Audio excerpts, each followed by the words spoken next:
Shalom kekasih Kristus, senang kita dapat berjumpa lagi. Bagaimana kabarnya? Saya berharap dalam keadaan sehat, bahagia, dan damai Tuhan menyertai saudara dan kita semua. Salam, waktunya mengalami terobosan.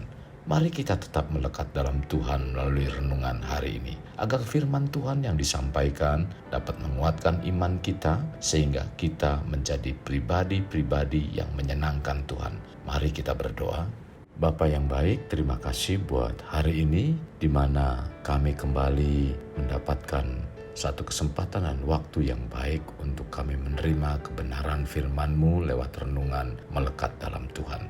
Biarlah firman yang disampaikan merupakan isi hati-Mu untuk kami agar kami semakin kuat di dalam Engkau. Tuhan pimpin kami supaya apa yang Tuhan perintahkan melalui kebenaran firman-Mu kami dapat untuk melakukannya dan membawa satu kehidupan kami semakin mengasihi Engkau.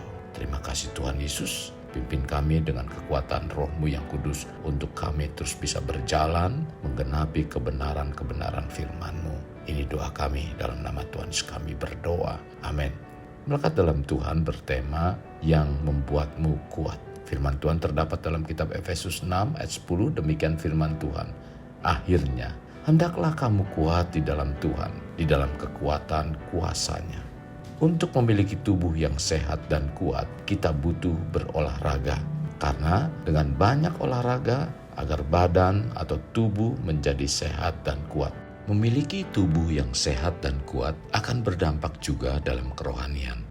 Bagaimana kita akan mengalami rohani yang kuat, sementara mau aktif beribadah, fisik lemah, mau berdoa, tubuh selalu lesu, terasa ingin tidur, dan sebagainya.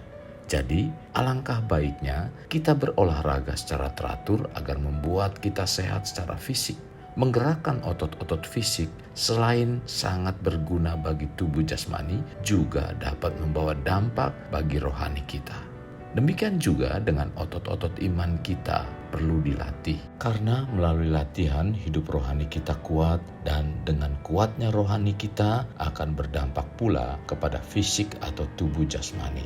Menjadi kuat bukan berarti kita tidak pernah menjadi lemah. Namun dalam keadaan apapun, kita dapat berdiri teguh dan tidak mudah goyah. Kekuatan hidup kita hanyalah di dalam Yesus, sebab Dia adalah sumber hidup kita. Jangan menjadi lemah saat mengalami masalah, sebab segala perkara dapat kita tanggung di dalam Dia yang memberi kita kekuatan. Tercatat dalam Filipi 4 ayat 13. Jadi, iman kita dalam Tuhan butuh latihan, dan latihan untuk dapat menguatkan otot-otot iman adalah kesetiaan dan keyakinan kita menerapkan firman-Nya dalam setiap harinya. Dan itu merupakan makanan rohani kita sebagaimana dicatat dalam Yohanes 4 ayat 34. Kata Yesus kepada mereka, makananku ialah melakukan kehendak Dia yang mengutus aku dan menyelesaikan pekerjaannya. Inilah yang membuat kuat secara roh, yaitu melakukan firman Tuhan. Memang untuk tetap menjadi kuat tidaklah mudah, sebab seringkali kita menghadapi banyak masalah. Oleh sebab itu, kita perlu senantiasa merenungkan firman dan melakukannya. Ujian atau masalah yang datang itu tidak pernah terduga sebelumnya. Jadi, setiap hari kita perlu membekali iman kita dengan firman Tuhan. Mazmur 1 ayat 2 sampai dengan 3 mengatakan, tetapi yang kesukaannya ialah Taurat Tuhan, yang merenungkan Taurat itu siang dan malam. Ia seperti pohon yang ditanam di tepi aliran air, yang menghasilkan buahnya pada musimnya dan yang tidak layu daunnya. Apa saja yang diperbuatnya berhasil. Mereka yang merenungkan firman Tuhan siang dan malam akan menjadi kuat, bahkan akan tetap berbuah dalam kondisi apapun. Daud mengumpamakan kita seperti pohon yang tertanam di tepi aliran air. Bila kita berbicara pohon, yang menjadikan pohon itu kuat terletak pada akar-akarnya. Bila pohon itu berakar dalam dan kuat, maka ia akan teguh dan tidak tumbang diterjang angin. Namun, bila akarnya tidak kuat, pohon itu akan tumbang dengan mudah. Selain itu, salah satu tugas akar adalah mencari makanan dan air untuk pohon tersebut. Tanpa akar yang dapat mencari air, maka pohon akan layu. Itulah sebabnya, bila kita memotong batang suatu pohon, pohon tersebut masih dapat hidup terus. Tetapi kalau kita memotong akarnya, maka pohon itu akan mati karena akarnya tidak dapat menjalar untuk bertumbuh dan berdampak, tidak mempunyai pondasi yang kuat, sehingga pohon itu tidak dapat berdiri kuat. Hendaknya demikian juga dengan rohani kita untuk terus berakar. Akar rohani berfungsi pondasi hidup kerohanian yang membuat pengiringan kita dalam Tuhan menjadi kuat. Akar rohani juga berfungsi sebagai alat penghisap nutrisi, yaitu firman dari Kristus ke dalam hidup kita. Ketika kita mau berakar dalam Kristus, kita sedang menyatakan bahwa kita sedang membutuhkan Tuhan. Kita juga harus melakukan firman supaya saat ada masalah, kita tidak akan menjadi goyah.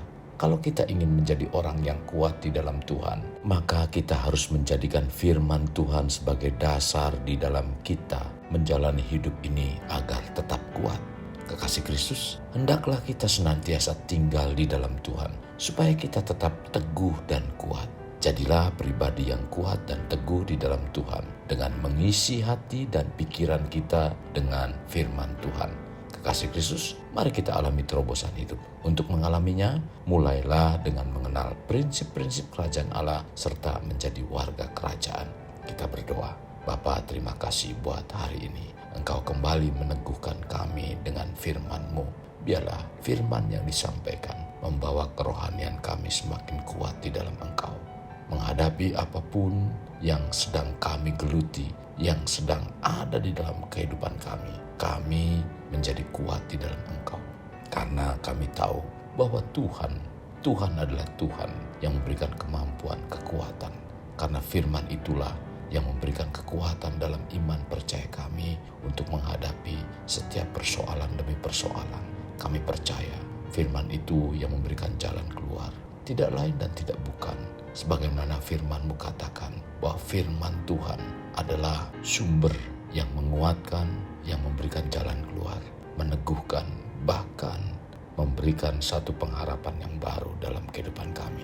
Terima kasih Tuhan Yesus. Ini yang menjadi doa kami, dan kami alaskan dalam nama Tuhan kami yang ajaib, yang dahsyat, yaitu Tuhan Yesus Kristus. Kami berdoa. Amin. Kasih Kristus, mari kita kedahkan kedua tangan kita.